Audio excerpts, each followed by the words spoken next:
Chickens are a fantastic companion to any productive vegetable garden. They eat all the scraps and they reward you with fresh eggs. So if you're thinking of keeping chickens, here are a few things you might want to think about before you get started.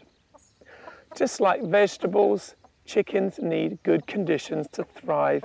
They want to be happy and they want to be healthy. So provide them with a shelter from the worst of the weather.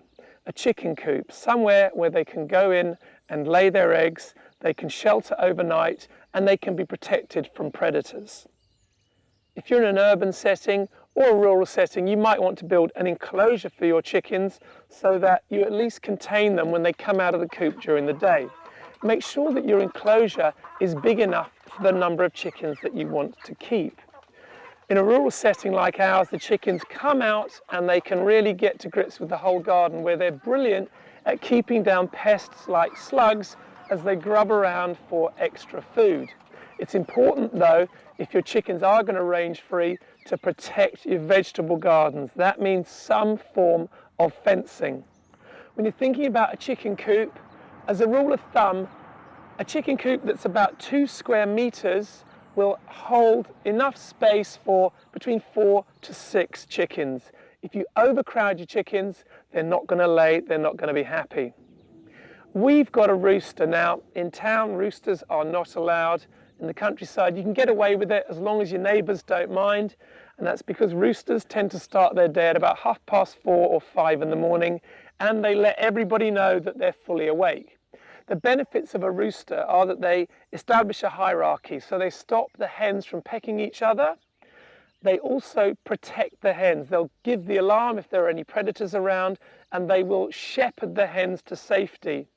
Our rooster Stevie is also brilliant at letting the hens know when there's some food.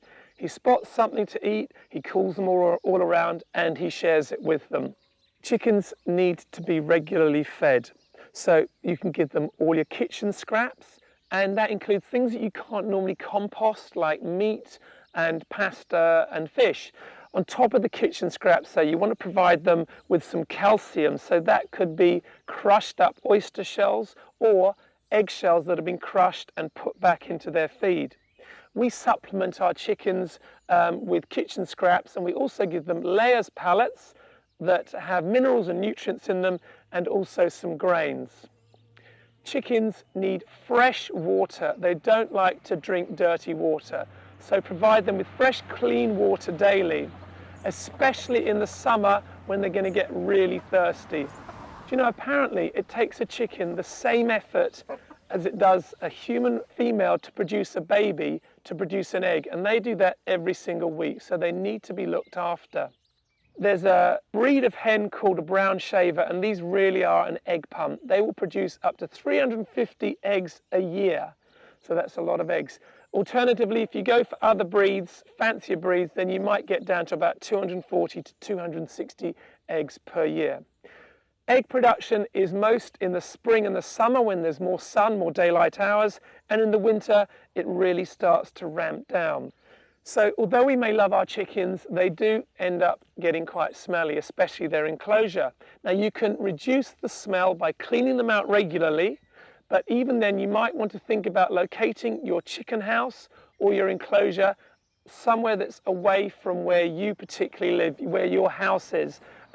Also make sure that their enclosure has some shade, especially during the summer months. If they're roaming around, they'll find shade themselves, like this one here.